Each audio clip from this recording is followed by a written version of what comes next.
guys, Sabriel13 here. I am doing well. I got back from church. Actually, no, I say I just got back from church. I mean, I got back from church like 2 hours ago. And I just keep like re-recording this and doing other things. So anyhow, a discussion I had with someone today about the Bishop Eddie Long of New Birth Missionary Baptist Church in Atlanta, Georgia, led me to some interesting thoughts, led me to some interesting research, and so if you don't know about Eddie Long, he's the pastor at this Baptist church in Atlanta, Georgia. It's a 10,000 member mega church, and it's one of the wealthiest and most powerful predominantly black mega churches in the country. And it's scary. If you know anything about black churches, like predominantly black churches tend to be very behind the pastor. Like that central authority figure is very important. So it's the pastor is in that elevated role. So his congregation is completely behind him right now. He's fighting the accusations. Did I say what they are? Okay. Anyhow, yeah, he's been accused of touching. I say touching. He's been accused of taking advantage of 4 boys in his flock. And by taking advantage, I mean having sex with them. And he's enticed them into sexual relationships in in just various means of ways. Sometimes through cash, expensive jewelry, other things, whatever. But he's been taking advantage of these 4 teenage boys sexually. And by boys, I mean 17, 18, so it's that young men. In Georgia, the age of consent is 16, so he hasn't done anything legally. Well, no, I won't say that. It is not legally wrong by virtue of their age. The age of the consent law is just not an issue right now. However, there is a trust issue involved, and it's a similar situation to every time you hear about a teacher having sex with a student. It's just craziness. And so there's a huge breach of trust. There's an abuse of power. He's in a position of trust. He's in a position of authority, and to take advantage, to entice, these boys in such a way it's immoral, and it is. I do not know.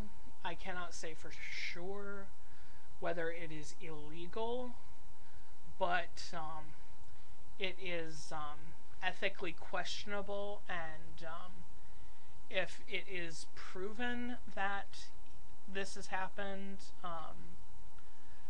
I think he could lose his ministry. He could, but that's another thing entirely. I won't comment further on that. What I will comment on is I want to go 2 ways with this. And so what's going to happen is I'm going to make this video, and I'm going to make another video, and possibly post it as a video response to this. But I'm going to make 2 videos. And this one, I'm going to focus on just the whole thing of why I can't stand Eddie Long. Now, Eddie Long is megachurch. I don't like megachurches in general because megachurches tend to be very extravagant, and they tend to forget the real issues. And he's the cathedral, that he speaks out of, is a $50 million cathedral. I don't know personally how much it costs to build a cathedral that's large enough for that many people, but $50 million seems quite extravagant. I think you could be doing a lot better things with your money. And if this is, I don't know anything about it honestly, so like maybe it's got like, you know, whatever facilities, and if it's like open to the public, and they run a lot of programs out of it, and if they can justify it, fine. I don't know, so I won't pass judgment on that personally. What I will comment on is the fact that he drives a Bentley. He drives a $350,000 Bentley, which is more than most people making. This is more than most people make in 2 years even. Lives in a $1.4 million house, and he made $3 million between 1997 and 2000, all coming from his non-profit religious charity. Okay, so I like nice cars. I like nice houses. I like money. They're all good things. But there comes a point when you gotta look at it and go, okay, this is too much.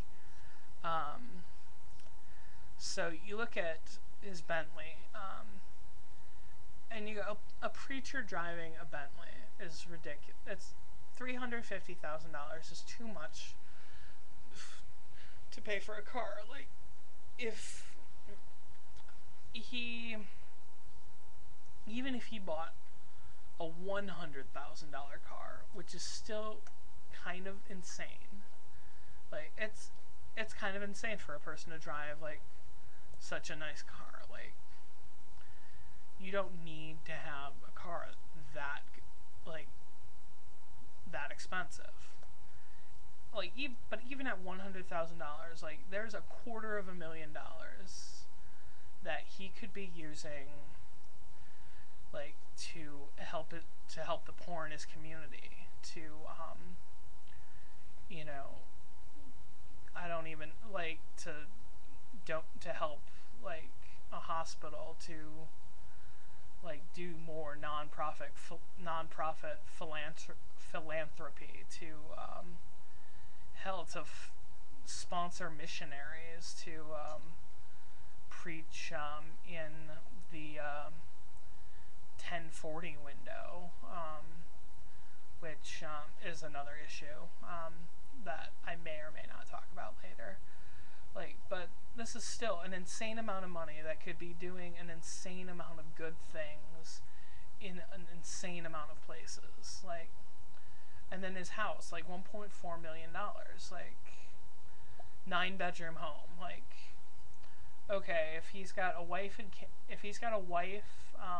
there and kids, like I'm assuming he does, like, but like, it's, I don't know how many children he has, like, at all, like if he has children, or how many he has, but like, really, most people don't need any of that any long.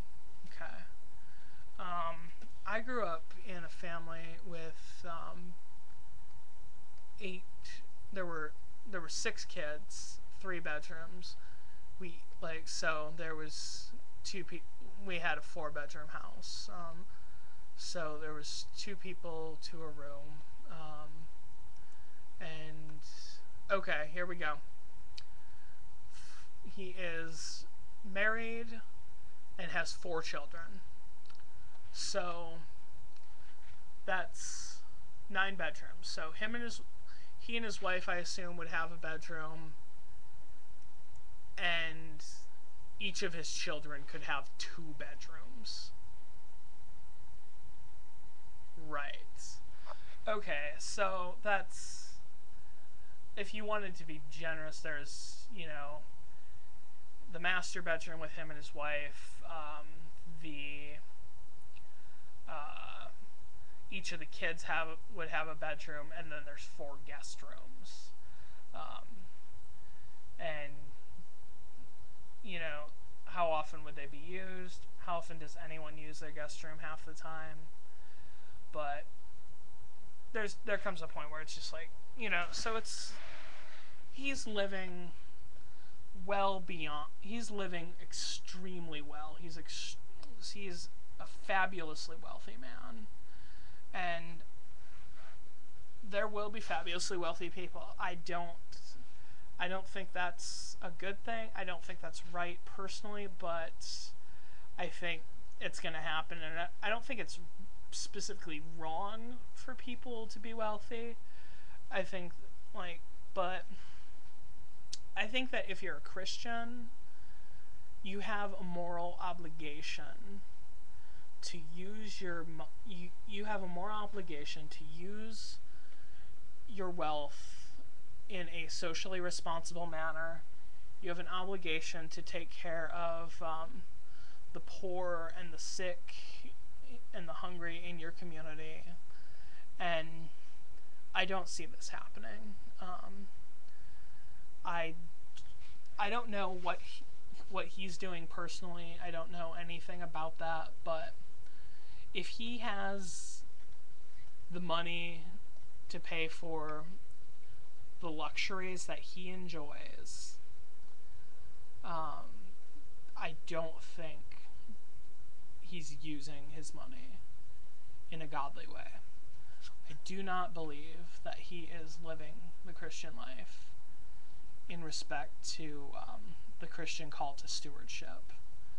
So maybe that's a little harsh, but you know, whatever. I don't see it. I don't see anything of the Christian life in him. And that's just what I think. So that's it for this one. I will make another video talking specifically about the sex. So until then, this is Abriel13. Thanks for watching, guys. See ya.